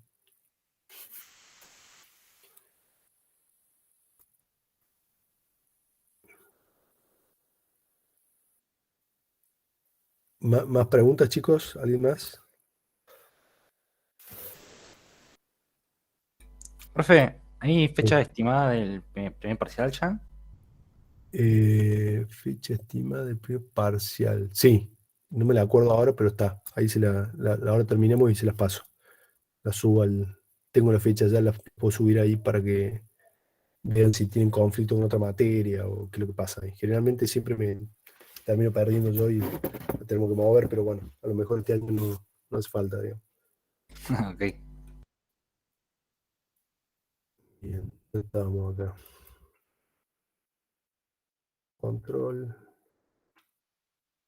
Vimos proceso, gestión de procesos. Bien, vamos acá. Entonces, bueno, esto es lo que dije recién, digamos, el objetivo de estos modos es proteger al sistema operativo, ¿sí? Bueno, entonces veamos brevemente, ya casi terminamos, cómo aparecen los procesos, ¿sí? Dijimos que los procesos gran parte son construcción del sistema operativo, toda la parte de control y todo eso lo crea el sistema operativo. Entonces, el proceso básicamente es, cualquiera sea el motivo que el sistema operativo decide crear un proceso, ¿sí? Fíjense, vamos a ver un ejemplito acá. Miren, acá tenemos el top, ¿sí? Que estaba ejecutando recién, ¿sí? El proceso ese tiene el identificador, cuando lo ejecuté recién, tenía el identificador 9257, ¿sí? El identificador del proceso era 9256. Yo lo paré a la ejecución del proceso y se murió. Ahora ejecuto uno nuevo, el mismo proceso, pero lo ejecuto de nuevo. Ahora fíjense que el número del proceso es distinto, ¿sí? Recién era el 9257, ahora es el 9427. Yo lo vuelvo a ejecutar, el sistema operativo crea un proceso nuevo y le asigna el número 9430, ¿sí? Yo lo detengo, lo vuelvo a ejecutar, me aparece el proceso 9432, ¿sí? Fíjense que son casi consecutivos, pero son distintos, ¿sí? Cada vez que yo creo un proceso, le pido al sistema ejecutar este programa, que es lo que hago con esta línea de comando, le digo, bueno, ejecutar el programa top, el sistema operativo crea un proceso. Y lo primero que hace es asignar un número para identificarlo, ¿sí? Decide, bueno, cuánto espacio le va a dar de memoria y lo asigna en la memoria, es decir, define, le vamos a dar estos espacios de memoria de la dirección tal a la tal, ¿sí? Y lo escribe en la tabla de manejo de memoria a esa asignación, ¿sí? Ahora dice, bueno, vamos a necesitar el bloque de control. Necesitamos escribir con información útil el bloque de control. Entonces, de la memoria que le asignó, agarra y dice al principio, bueno, vamos a poner la información de identificación. Y escribe ahí la información de identificación. Y así, llena el bloque de control del proceso con la información útil del proceso. Lo agrega a toda la lista de control. Por ejemplo, la lista de cuáles son los procesos existentes, que es la lista que monitorea este programa, ¿sí? Por eso sabe cuáles son los procesos existentes. Bueno, hace ese tipo de operaciones, acá está resumido obviamente, y ahí ya el proceso existe y está creado, ¿sí? Ahora, ¿qué pasa cuando sucede esto que decíamos recién del timeout, ¿sí? Que sucede una interrupción de timeout y vamos a cambiar de proceso en ejecución. ¿Sí? Cuando sucede la interrupción, que es la causa más común, digamos, para el cambio de proceso en ejecución, quiere decir que el proceso ya ha pasado la cantidad de tiempo que le toca, ¿sí? Asignada.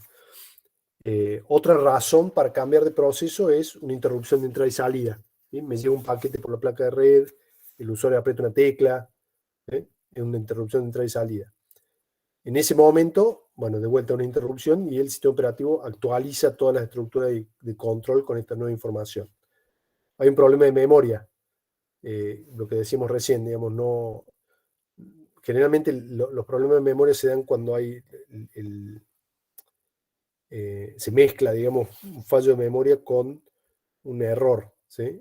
El fallo de memoria se suele designar cuando un proceso trata de leer un dato para el cual sí tiene acceso, tiene permiso para utilizarlo, pero el dato no está en la memoria principal, se encuentra en el almacenamiento secundario, ¿sí? Entonces, como no está en la memoria principal, no lo puede leer, y eso genera una interrupción para que el sistema operativo actúe, ¿sí? Bueno, hay un error en la ejecución, es un clásico, digamos, una división por cero, por ejemplo, y eso genera una interrupción y el sistema operativo toma el control. ¿Por qué? Porque el proceso no puede continuar ejecutándose, ¿sí? Hay una llamada de sistema, ¿sí? El proceso dice, quiero abrir un archivo. El proceso no tiene permiso para leer directamente el archivo. Eso se hace solamente a través del sistema operativo. Entonces hace una llamada al sistema y eso detiene la ejecución del proceso y comienza a ejecutarse el sistema operativo, ¿sí? Ahora bien, de todas estas razones por las cuales se interrumpe un proceso, no todas de ellas van a terminar en un cambio de proceso, ¿sí? Lo que sí sucede es que hay un cambio de modo, ¿sí? Lo que decimos recién, cada vez que hay una interrupción, pasamos al modo kernel, eso seguro. Pero no todas van a cambiar de proceso, ¿sí? Entonces, bueno, normalmente el flujo sucede la interrupción, se tratan de tocar la menor cantidad de cosas posible en la rutina de interrupción, en la rutina que sirve la interrupción, para que si hace falta podamos continuar con la ejecución del proceso previo, ¿sí?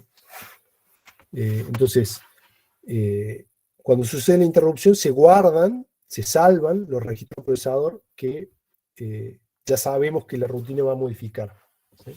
¿A dónde se guardan? Se guardan en la imagen de control del proceso, ¿sí? Yo estoy ejecutando este proceso, hay una interrupción. Bueno, vamos a guardar en el bloque este de proceso state information, es decir, información del estado del procesador, vamos a guardar los registros del procesador para no perderlos.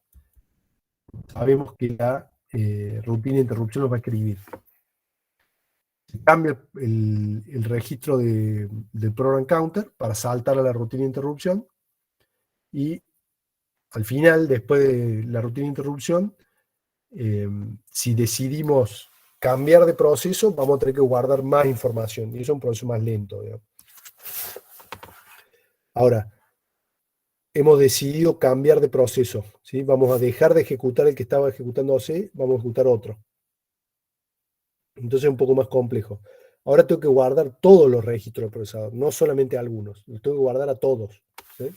Entonces escribo en el bloque de control del proceso original toda la información que me hace falta guardar y actualizo el estado del proceso, ¿sí? Ese proceso se estaba ejecutando, ahora va a pasar a estar listo, ¿sí? No va a estar en ejecución. Lo vamos a mover a la cola que tiene que ser, ¿sí? Lo sacamos de la cola de ejecución, lo ponemos en la cola de listo. Elegimos de todos los procesos que pueden ser ejecutados, vamos a elegir uno para ejecutar, ¿sí? Ahora, este proceso lo vamos a ejecutar, tenemos que cambiar el bloque de control de ese proceso para pasarlo al estado de ejecución. Actualizamos toda la estructura de manejo de memoria y después sacamos del bloque de control del nuevo proceso, sacamos el contenido de todos los registros del procesador los escribimos en el procesador y ya estamos listos para continuar la ejecución del proceso, ¿sí? Esto es un resumen, nomás, lo vamos a ver más en detalle un poquito más adelante, pero bueno, les voy dando un avance así de pasos como para que lo vayan entendiendo, digamos. Entonces fíjense que el cambio de modo por interrupción es bastante simple, el cambio de contexto es bastante más complejo, tiene una serie de actividades más largas. Durante todo este tiempo se está ejecutando el sistema operativo y ningún proceso se está ejecutando, están todos detenidos, digamos.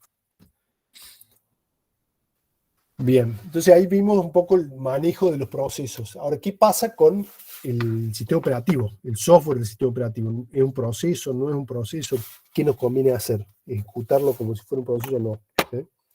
Entonces hay varias opciones, ahí se han probado diferentes cosas a lo largo del tiempo.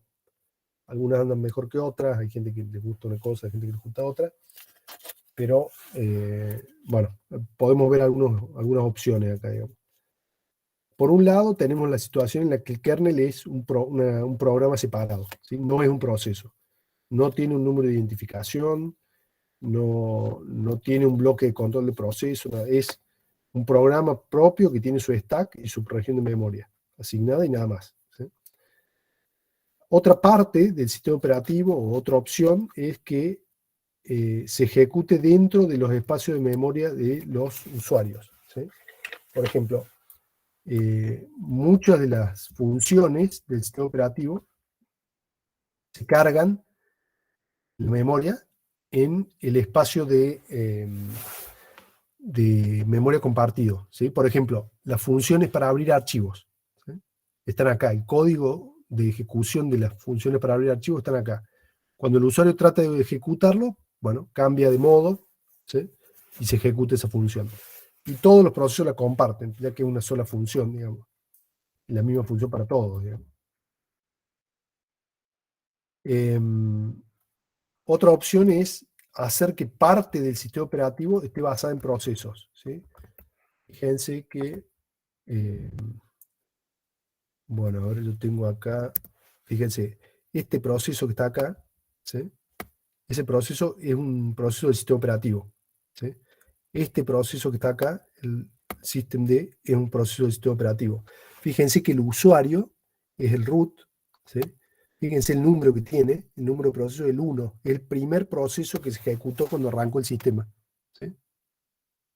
El primer proceso que se ejecutó es el 1, es una parte del sistema operativo.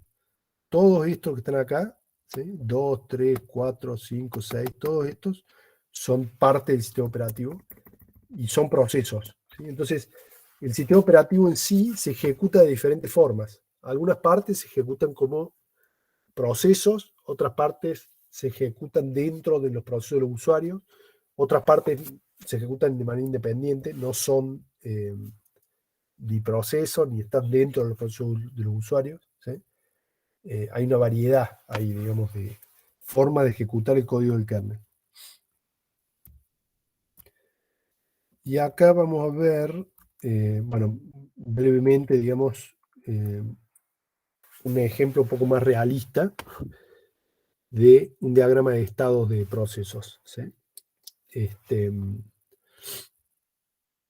Fíjense que el caso de Unix, ¿sí?